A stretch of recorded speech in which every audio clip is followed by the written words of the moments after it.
Las muchachas del lugar volvían de la fuente con sus cántaros en la cabeza. Volvían cantando y riendo, con un ruido y una algazara que solo pudieran compararse a la alegre algarabía de una banda de golondrinas cuando revolotean espesas como el granizo alrededor de la veleta de un campanario. En el pórtico de la iglesia y sentado al pie de un enebro estaba el tío Gregorio. El tío Gregorio era el más viejecito del lugar. Tenía cerca de 90 navidades, el pelo blanco, la boca de risa, los ojos alegres y las manos temblonas.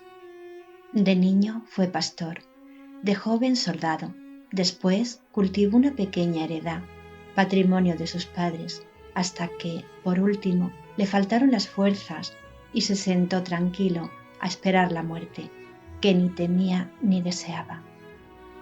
Nadie contaba un chascarrillo con más gracia que él, ni sabía historias más estupendas, ni traía a cuento tan oportunamente un refrán, una sentencia o un adagio. Las muchachas, al verle, apresuraron el paso con ánimo de irle a hablar, y cuando estuvieron en el pórtico, todas comenzaron a suplicarle que les contase una historia con que entretener el tiempo que aún faltaba para hacerse de noche, que no era mucho, pues el sol poniente hería de solsayo la tierra y las sombras de los montes se dilataban por momentos a lo largo de la llanura. El tío Gregorio escuchó sonriendo la petición de las muchachas, las cuales, una vez obtenida la promesa de que les referiría alguna cosa, dejaron los cántaros en el suelo y sentándose a su alrededor, formaron un corro en cuyo centro quedó el viejecito, que comenzó a hablarles de esta manera. No os contaré una historia, porque, aunque recuerdo algunas en este momento, atañen a cosas tan graves que ni vosotras, que sois unas locuelas, me prestaríais atención para escucharlas, ni a mí, por lo avanzado de la tarde, me quedaría espacio para referirlas. Os daré, en su lugar, un consejo. ¿Un consejo?, exclamaron las muchachas con aire visible de mal humor. Bah, no es para oír consejos, para lo que nos hemos detenido. Cuando nos haga falta, ya nos los dará el señor cura. Prosiguió el anciano con su habitual sonrisa y su voz cascada y temblona, que el señor cura acaso no sabría darosle en esta ocasión tan oportuno como os lo puede dar el tío Gregorio, porque él, ocupado en sus rezos y letanías, no habrá echado, como yo, de ver que cada día vais por agua a la fuente más temprano y volvéis más tarde. Las muchachas se miraron entre sí con una imperceptible sonrisa de burla, no faltando algunas de las que estaban colocadas a sus espaldas que se tocasen la frente con el dedo, acompañando su acción con un gesto significativo. ¿Y qué mal encontráis en que nos detengamos en la fuente charlando un rato con las amigas y vecinas?, dijo una de ellas. ¿Andan acaso chismes en el lugar porque los mozos salen al camino a echarnos flores o vienen a brindarse para traer nuestros cántaros hasta la entrada del pueblo? De todo hay, contestó el viejo a la moza, que le había dirigido la palabra en nombre de sus compañeras. Las viejas del lugar murmuran de que hoy vayan las muchachas a loquear y entretenerse a un sitio, al cual ellas llegaban deprisa y temblando a tomar el agua, pues solo de allí puede traerse, y yo encuentro mal que perdáis poco a poco el temor que a todos inspira el sitio donde se halla la fuente, porque podría acontecer que alguna vez os sorprendiese en él la noche. El tío Gregorio pronunció estas últimas palabras con un tono tan lleno de misterio que las muchachas abrieron los ojos espantadas para mirarle y con mezcla de curiosidad y burla tornaron a insistir. ¿La noche? Pues ¿qué pasa de noche en ese sitio que tales aspavimentos hacéis y con tan temerosas y oscuras palabras nos habláis de lo que allí podría acontecernos? ¿Se nos comerán acaso los lobos? Cuando el Moncayo se cubre de nieve, los lobos arrojados de sus guaridas bajan en rebaños por su falda, y más de una vez los hemos oído aullar en horroroso concierto, no solo en los alrededores de la fuente, sino en las mismas calles del lugar. Pero no son los lobos los huéspedes más terribles del Aloncayo. En sus profundas cimas, en sus cumbres solitarias y ásperas, en su hueco seno, viven unos espíritus diabólicos que durante la noche bajan por sus vertientes como un enjambre y pueblan el vacío, y hormiguean en la llanura y saltan de roca en roca, juegan entre las aguas o se mecen en las desnudas ramas de los árboles. Ellos son los que aúllan en las grietas de las peñas, ellos los que forman y empujan esas inmensas bolas de nieve que bajan rodando desde los altos picos y arrollan y aplastan cuanto encuentran a su paso, ellos los que llaman con el granizo a nuestros cristales en las noches de lluvia y corren como llamas azules y ligeras sobre el haz de los pantanos. Entre estos espíritus y arrojados de las llanuras por las bendiciones y los exorcismos de la Iglesia, han ido a refugiarse a las crestas inaccesibles de las montañas. Los hay de diferente naturaleza y que al parecer a nuestros ojos se revisten de formas variadas. Los más peligrosos, sin embargo, los que insinúan con dulces palabras en el corazón de las jóvenes y las deslumbran con promesas magníficas, son los gomos. Los gomos viven en las entrañas de los montes.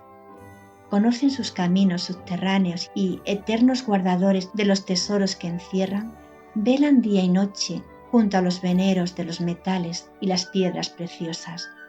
¿Veis?, prosiguió el viejo señalando con el palo que le servía de apoyo la cumbre del Moncayo, que se levantaba a su derecha, destacándose oscuro y gigantesco sobre el cielo violado y brumoso del crepúsculo. ¿Veis esa inmensa mole coronada aún de nieve? Pues en su seno tienen sus moradas esos diabólicos espíritus. El palacio que habitan es horroroso y magnífico a la vez. Hace muchos años que un pastor, siguiendo a una res extraviada, penetró por la boca de una de esas cuevas cuyas entradas cubren espesos matorrales y cuyo fin no ha visto ninguno. Cuando volvió al lugar estaba pálido como la muerte. Había sorprendido el secreto de los gomos, había respirado su envenenada atmósfera y pagó su atrevimiento con la vida. Pero antes de morir refirió cosas estupendas. Andando por aquellas cavernas adelante, había encontrado al fin unas galerías subterráneas e inmensas, alumbradas con un resplandor dudoso y fantástico, producido por la fosforescencia de las rocas, semejantes allí a grandes pedazos de cristal cuajado en mil formas caprichosas y extrañas. El suelo, la bóveda y las paredes de aquellos extensos salones, obra de la naturaleza, parecían jaspeados como mármoles más ricos, pero las vetas que los cruzaban eran de oro y plata, y entre aquellas vetas brillantes se veían, como incrustadas, multitud de piedras preciosas de todos colores y tamaños. Allí había jacintos y esmeraldas en montón, y diamantes, y rubíes, y zafiros, y qué sé yo, otras muchas piedras desconocidas que él no supo nombrar, pero tan grandes y tan hermosas que sus ojos se deslumbraron al contemplarlas. Ningún ruido exterior llegaba al fondo de la fantástica caverna. Solo se percibían a intervalos unos gemidos largos y lastimosos del aire que discurría por aquel laberinto encantado, un rumor confuso de fuego subterráneo que hervía comprimido y murmullos de aguas corrientes que pasaban sin saberse por dónde.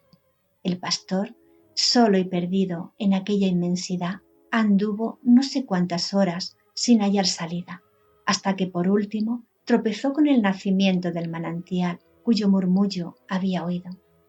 Este brotaba del suelo como una fuente maravillosa, con un salto de agua coronado de espuma, que caía formando una vistosa cascada y produciendo un murmullo sonoro al alejarse, resbalando por entre las quebraduras de las peñas. A su alrededor crecían unas plantas nunca vistas, con hojas anchas y gruesas, las unas, delgadas y largas como cintas flotantes las otras. Medio escondidos entre aquella húmeda frondosidad, discurrían unos seres extraños, en parte hombres, en parte reptiles, o ambas cosas a la vez, pues transformándose continuamente, ora parecían criaturas humanas, deformes y pequeñuelas, ora salamandras luminosas o llamas fugaces que danzaban en círculos sobre la cúspide del surtidor, allí agitándose en todas direcciones, corriendo por el suelo en forma de enanos repugnantes y contrahechos, encaramándose por las paredes, babeando y retorciéndose en figuras de reptiles, o bailando con apariencia de fuego fatuos sobre el haz del agua, andaban los gomos, señores de aquellos lugares, contando y removiendo sus fabulosas riquezas. Ellos saben dónde guardan los ávaros esos tesoros que en vano buscan después los herederos. Ellos conocen el lugar donde los moros, antes de huir, ocultaron sus joyas y alhajas que se pierden, y las monedas que se extravían, todo lo que tiene algún valor y desaparece. Ellos son los que lo buscan, lo encuentran y lo roban, para esconderlo en sus guaridas, porque ellos saben andar todo el mundo por debajo de la tierra y por caminos secretos e ignorados. Allí tenían, pues, hacinados en un montón toda clase de objetos raros y preciosos. Había joyas de un valor inestimable, collares y gargantillas de perlas y piedras finas, ánforas de oro, de forma antiquísima, llenas de rubíes, copas cinceladas, armas ricas, monedas con bustos y leyendas imposibles de conocer o descifrar, tesoros, en fin, tan fabulosos e inmensos que la imaginación apenas puede concebirlo. Y todo brillaba a la vez, lanzando unas chispas de colores y unos reflejos tan vivos que parecía como que todo estaba ardiendo y se movía y temblaba. Al menos el pastor refirió que así le había parecido. Al llegar aquí, el anciano se detuvo un momento. Las muchachas, que comenzaron por oír la relación del tío Gregorio con una sonrisa de burla, guardaban entonces un profundo silencio, esperando a que continuase, con los ojos espantados, los labios ligeramente entreabiertos y la curiosidad y el interés pintado en el rostro. Una de ellas rompió al fin el silencio y exclamó sin poderse contener, entusiasmada, al oír la descripción de las fabulosas riquezas que se habían ofrecido a la vista del pastor. ¿Y qué? ¿No se trajo nada de aquello? Nada, contestó el tío Gregorio. ¡Qué tonto!, exclamaron en coro las muchachas. El cielo le ayudó en aquel trance, prosiguió el anciano, pues en el momento en que la avaricia, que a todos se sobrepone, comenzaba a disipar su miedo, y alucinando a la vista de aquellas joyas de las cuales una sola bastaría a hacerle poderoso, el pastor iba a apoderarse de alguna. Dice que oyó, maravillaos del suceso, oyó claro y distinto en aquellas profundidades, y a pesar de las carcajadas y las voces de los gomos del hervidero de fuego subterráneo, del rumor de las aguas corriente y de los lamentos del aire, oyó, digo, como si estuviese al pie de la colina en que se encuentra, el clamor de la campana que hay en la ermita de Nuestra Señora del Moncayo.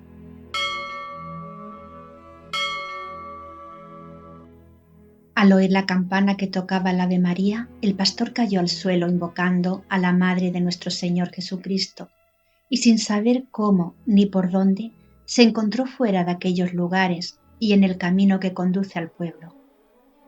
Echado en una senda y preso de un gran estupor, como si hubiese salido de un sueño. Desde entonces se explicó todo el mundo por qué la fuente del lugar trae a veces entre sus aguas como un polvo finísimo de oro, y cuando llega la noche, en el rumor que produce, se oyen palabras confusas, palabras engañosas con que los gomos que la inficionan desde su nacimiento procuran seducir a los incautos que les prestan oídos, prometiéndoles riquezas y tesoros que han de ser su condenación. Cuando tío Gregorio llegaba a este punto de su historia, ya la noche había entrado y la campana de la iglesia comenzó a tocar las oraciones.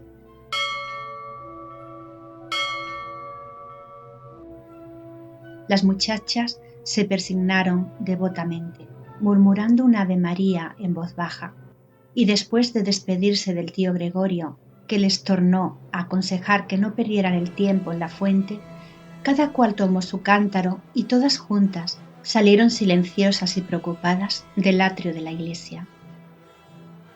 Ya lejos del sitio en que se encontraron al viejecito y cuando estuvieron en la plaza del lugar donde habían de separarse, exclamó la más resuelta y decidora de ellas.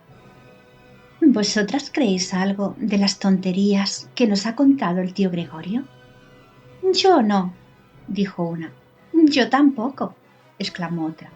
Ni yo, ni yo, repitieron las demás, burlándose con risas de su credulidad de un momento. El grupo de las mozuelas se disolvió, alejándose cada cual hacia uno de los extremos de la plaza.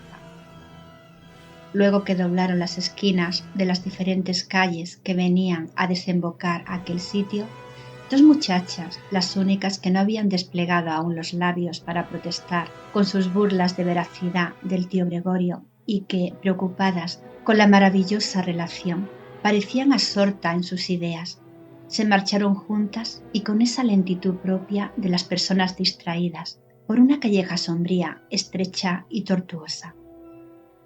De aquellas dos muchachas, la mayor, que parecía tener unos 20 años, se llamaba Marta, y la más pequeña, que aún no había cumplido los 10 y 6, Magdalena. El tiempo que duró el camino, ambas guardaron un profundo silencio, pero cuando llegaron a los umbrales de su casa y dejaron los cántaros en el asiento de piedra del portal, Marta dijo a Magdalena: ¿Y tú crees en las maravillas del Moncayo y en los espíritus de la fuente? Yo, contestó Magdalena con sencillez, yo creo en todo. ¿Dudas tú acaso? Oh, no, se apresuró a interrumpir Marta. Yo también creo en todo lo que deseo creer. Marta y Magdalena eran hermosas, huérfanas desde los primeros años de la niñez. Vivían miserablemente a la sombra de una parienta de su madre, que las había recogido por caridad y que a cada paso les hacía sentir con sus dicterios y sus humillantes palabras el peso de su beneficio. Todo parecía contribuir a que se estrechasen los lazos de cariño entre aquellas dos almas hermanas. No solo por el vínculo de la sangre, sino por los de la miseria y el sufrimiento.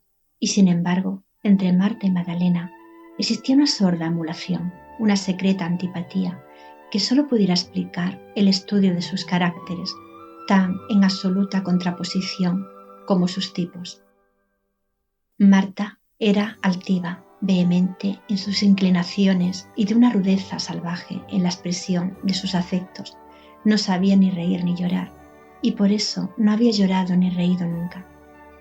Magdalena, por el contrario, era humilde, amante, bondadosa, y en más de una ocasión se la vio llorar y reír a la vez, como los niños. Marta tenía los ojos más negros que la noche y de entre sus oscuras pestañas diríase que a intervalos saltaban chispas de fuego como de un carbón ardiente. La pupila azul de Magdalena parecía nadar en un fluido de luz dentro del cerco de oro de sus pestañas rubias, y todo era en ellas armónico con la diversa expresión de sus ojos. Marta, enjusta de carnes, quebrada de color, de estatura esbelta, movimientos rígidos y cabellos crespos y oscuros que sombreaban su frente y caían por sus hombros como un manto de terciopelo, formaba un singular contraste con Magdalena, blanca, rosada, pequeña, infantil en su fisonomía y sus formas, y con unas trenzas rubias que rodeaban sus sienes, semejantes al nimbo dorado de la cabeza de un ángel. A pesar de la inexplicable repulsión que sentía la una por la otra, las dos hermanas habían vivido hasta entonces en una especie de indiferencia que hubiera podido confundirse con la paz y el afecto. No habían tenido caricias que disputarse ni preferencias que envidiar, iguales en la desgracia y el dolor. Marta se había encerrado para sufrir en un egoísta y altivo silencio, y Magdalena, encontrando seco el corazón de su hermana, lloraba a solas cuando las lágrimas se agolpaban involuntariamente en sus ojos.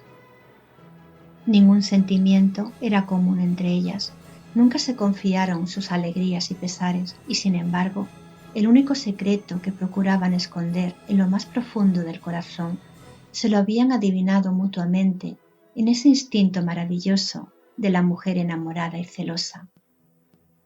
Marta y Magdalena tenían efectivamente puestos sus ojos en un mismo hombre. La pasión de la una era el deseo tenaz, hijo de un carácter indomable y voluntarioso en la otra. El cariño se parecía a esa vaga y espontánea ternura de la adolescencia que, necesitando un objeto en que emplearse, ama el primero que se ofrece a su vista. Ambas guardaban el secreto de su amor, porque el hombre que lo había inspirado tal vez hubiera hecho mofa de su cariño, que se podía interpretar como ambición absurda en unas muchachas plebeyas y miserables. Ambas, a pesar de la distancia que las separaba del objeto de su pasión, alimentaban una esperanza remota de poseerle. Cerca del lugar y sobre un alto que dominaba los contornos, había un antiguo castillo abandonado por sus dueños.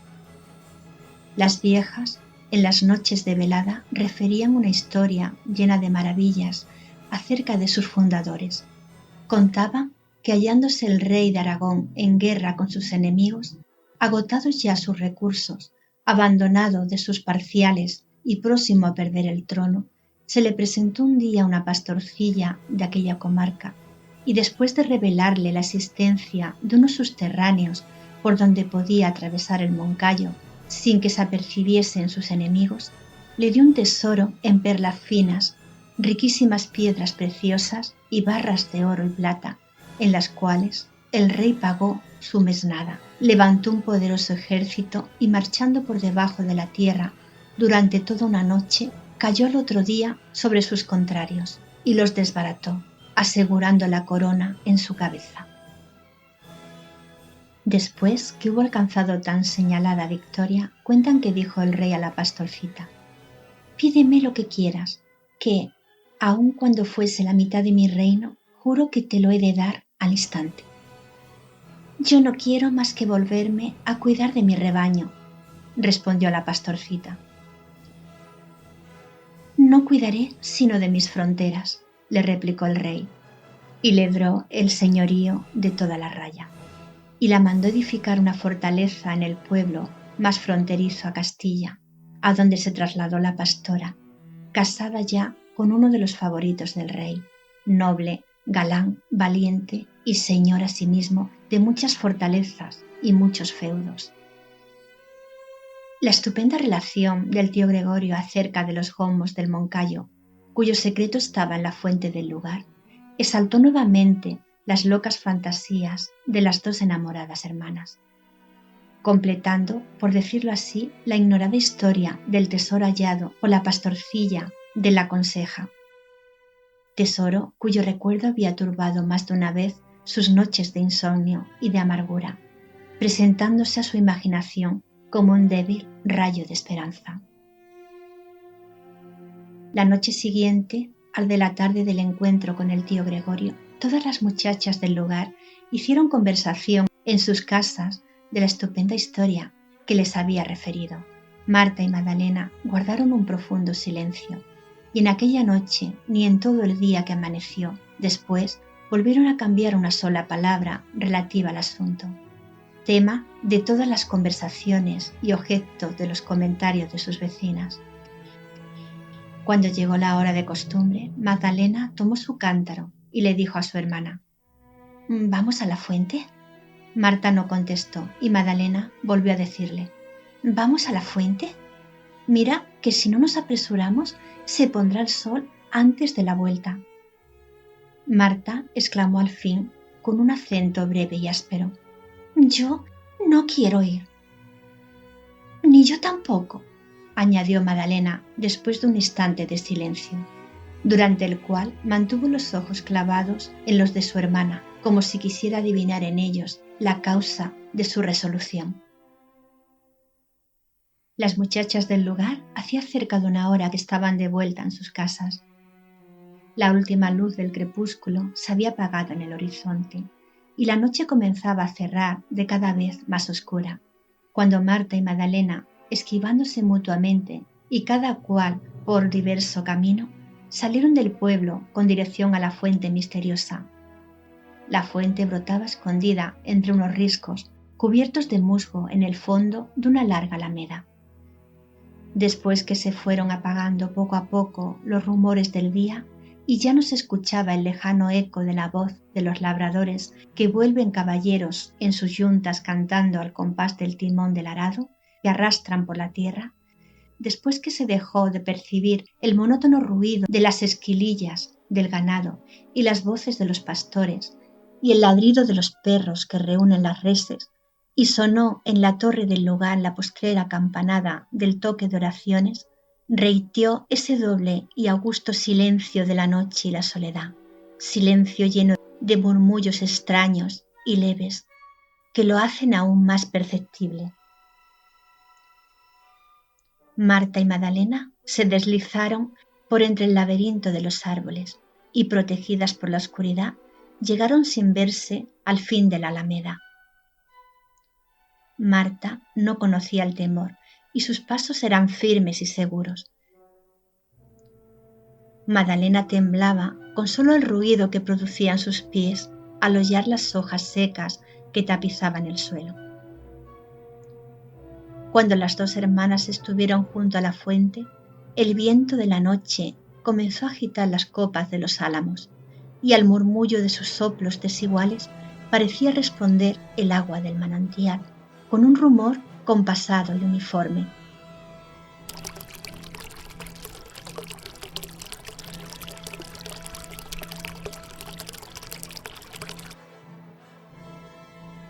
Marta y Madalena prestaron atención a aquellos ruidos que pasaban bajo sus pies como un susurro constante y sobre sus cabezas como un lamento que nacía y se apagaba para tornar a crecer, dilatarse por la espesura.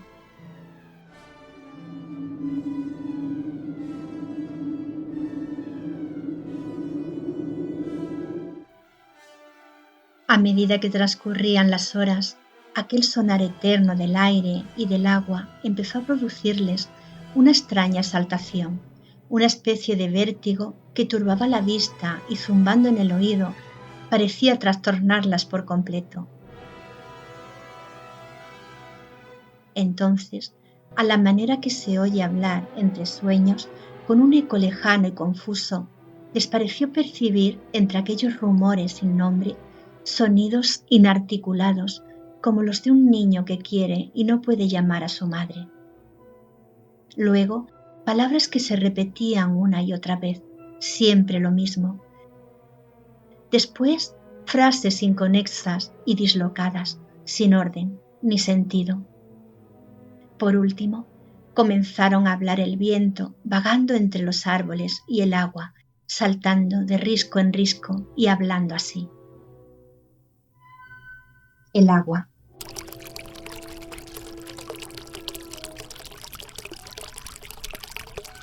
Mujer, mujer, óyeme, acércate para oírme, que yo besaré tus pies, mientras tiemblo al copiar tu imagen en el fondo sombrío de mis ondas.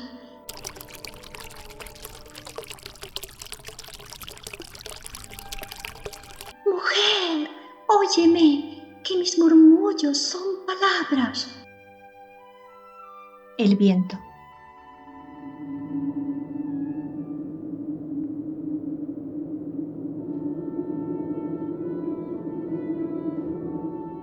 Niña, niña gentil, levanta tu cabeza, déjame en paz besar tu frente, en tanto que agito tus cabellos.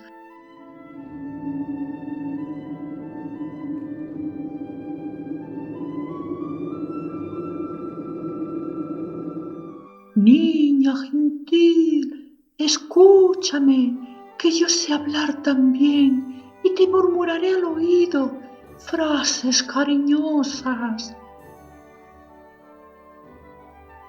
Marta. Oh, habla, habla, que yo te comprenderé, porque mi inteligencia flota en un vértigo, como flotan tus palabras indecisas. Habla, misteriosa corriente. Magdalena. Tengo miedo, aire de la noche, aire de perfumes. Refresca mi frente que arde. Dime algo que me infunda valor, porque mi espíritu vacila. El agua.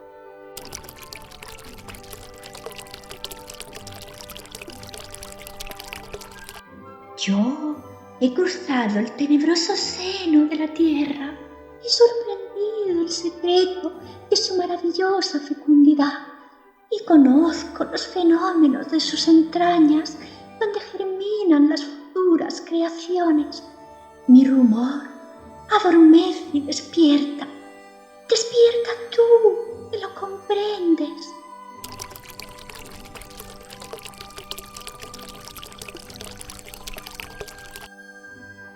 El viento.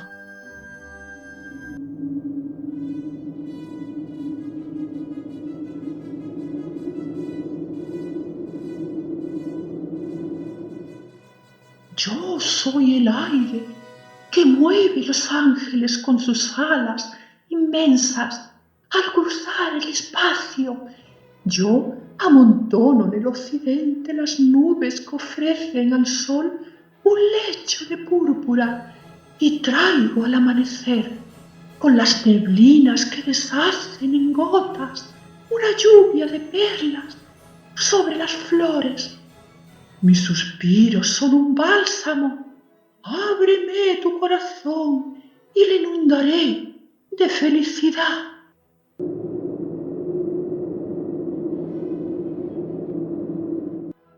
Marta.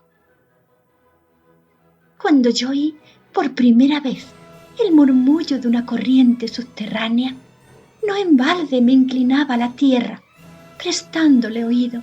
Con ella iba un misterio que yo debía comprender al cabo. Magdalena.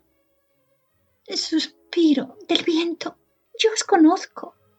Vosotros me acariciabais dormida cuando, fatigada por el llanto, me rendí al sueño en mi niñez, y vuestro rumor se me figuraban las palabras de una madre que arrulla a su hija. El agua enmudeció por algunos instantes y no sonaba sino como agua que se rompe entre las peñas.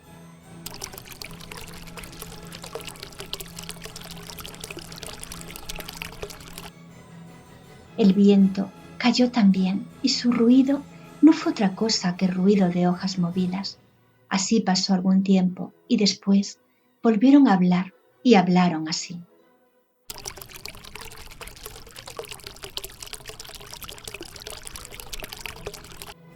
Después de filtrarme gota a gota a través del filón de oro de una mina inagotable, después de correr por un lecho de plata y saltar como sobre guijarros entre un sinnúmero de zafiros y amatistas, arrastrando en vez de arenas diamantes y rubíes, me he unido en misterioso consorcio a un genio, rica con su poder y con las ocultas virtudes de las piedras preciosas y los metales de cuyos átomos vengo saturada.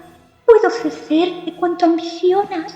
Yo tengo la fuerza de un conjuro, el poder de un talismán y la virtud de las 7 piedras y los 7 colores.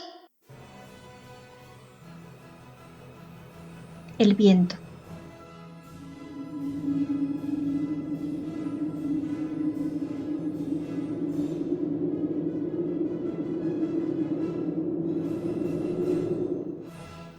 Yo vengo de vagar por la llanura y como la abeja que vuelve a la colmena con su botín de perfumadas mieles, traigo suspiros de mujer plegarias de niños, palabras de casto amor y aromas de nardos y azucenas silvestres. Yo no he recogido a mi paso más que perfumes y ecos de armonías.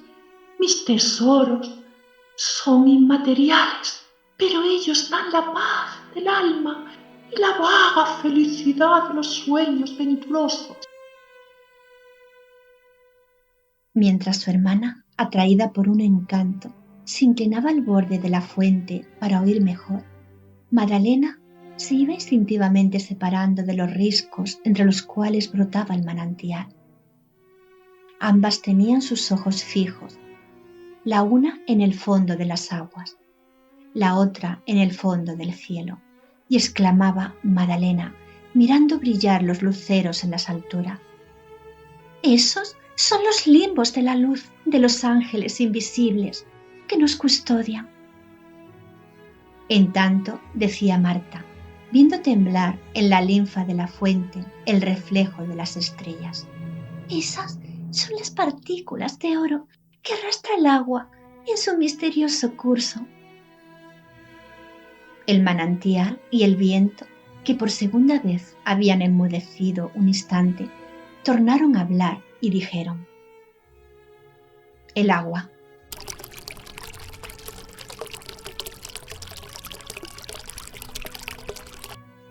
«Remonta mi corriente, desnúdate de temor, como de una vestidura grosera, y osa traspasar los umbrales de lo desconocido. Yo he adivinado que tu espíritu es de esencia de los espíritus superiores.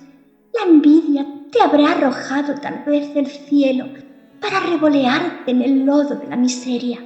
Yo veo, sin embargo, en tu frente sombría un sello de altivez que te hace digna de nosotros, espíritus fuertes y libres. Ven, yo te voy a enseñar palabras mágicas de tal virtud que al pronunciarlas se abrirán las rocas y te brindarán con los diamantes que están en su seno, como las perlas en las conchas que sacan del fondo del mar los pescadores. Ven, te daré tesoros para que vivas feliz, y más tarde, cuando se quiete la cárcel que te aprisiona, tu espíritu se asimilará a los nuestros, que son espíritus humanos, y todos confundidos seremos la fuerza motora, el rayo vital de la creación, que circula como un fluido por sus arterias subterráneas». El viento.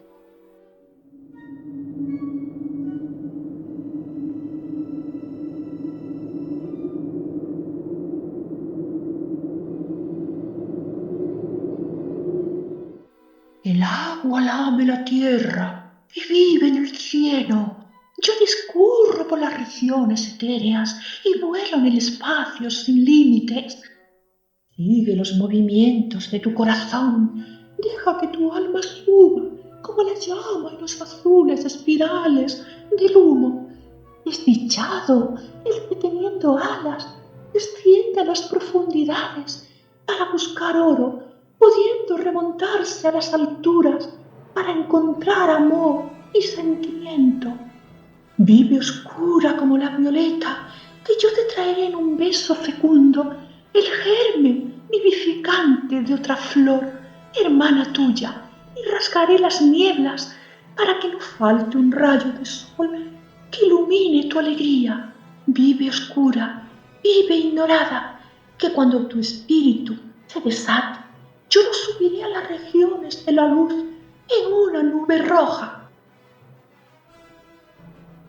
Callaron el viento y el agua, y apareció el gommo. El gommo era como un hombrecillo transparente, una especie de enano de luz, semejante a un fuego fatuo, que se reía a carcajadas, sin ruido, y saltaba de peña en peña.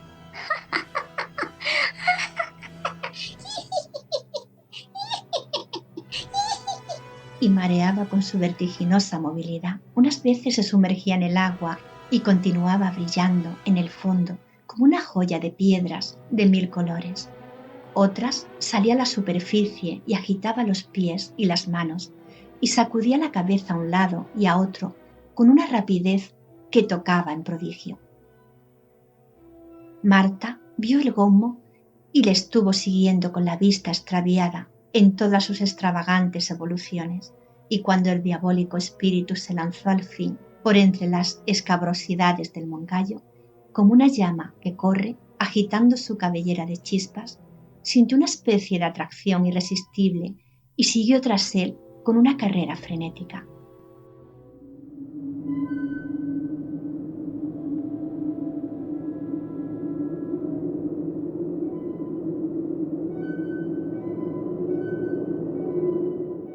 ¡Magdalena! Decía en tanto el aire que se alejaba lentamente, y Magdalena, paso a paso y como una sonámbula, guiada en el sueño por una voz amiga, siguió tras la ráfaga que iba suspirando por la llanura. Después todo quedó otra vez en silencio en la oscura alameda, y el viento y el agua siguieron resonando con los murmullos y los rumores de siempre. Magdalena tornó al lugar pálida y llena de asombro. A Marta la esperaron en vano toda la noche. Cuando llegó la tarde del otro día, las muchachas encontraron un cántaro roto al borde de la fuente de la alameda. Era el cántaro de Marta, de la cual nunca volvió a saberse. Desde entonces, las muchachas del lugar van por agua tan temprano que madrugan con el sol. Algunas me han asegurado que de noche se ha oído en más de una ocasión el llanto de Marta, cuyo espíritu vive aprisionado en la fuente. Yo no sé qué crédito dar a esta última parte de la historia, porque la verdad es que desde entonces ninguno se ha atrevido a penetrar para oírlo en la alameda después del toque de Ave María.